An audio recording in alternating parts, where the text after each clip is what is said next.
আসসালামু আলাইকুম everyone, welcome to my Bonnya's kitchen. আজকে আপনাদের দেখাবো লাচ্ছা সেমাইয়ের চপ বা লাচ্ছা সেমাইয়ের কাবাব। এটা একটু ভিন্ন ধরনের রেসিপি। তো এখানে আমরা 1 প্যাকেট লাচ্ছা সেমাই নিয়েছি। এর মধ্যে পরিমাণ মতো এখানে 200 গ্রাম পরিমাণ চিনি নিয়েছি। এটার সঙ্গে খুব ভালো করে মাখিয়ে নিতে হবে। এবং এখানে 4 টেবিল চামচ গুঁড়ো দুধ, এটাও খুব ভালো করে মাখিয়ে নেব। এবং এখানে লাগবে একটা ডিম দিয়ে খুব ভালো করে আমরা আবারও মাখিয়ে নিব। এখানে ডোটা তৈরি হয়ে গেলে আমরা হাতে একটু ঘি ব্রাশ করে কাবাব বা চপের আকারে শেপ করে আমরা ভেজে নিব। কড়াইতে তেল গরম করে এর মধ্যে এগুলো আমরা দিয়ে দেব।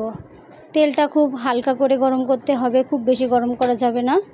এবং এটা একটু সময় নিয়ে আস্তে আস্তে ভেজে নিতে হবে, তাহলে তৈরি হয়ে যাবে লাচ্ছা সেমাইয়ের ভিন্ন ধরনের চপ বা কাবাব।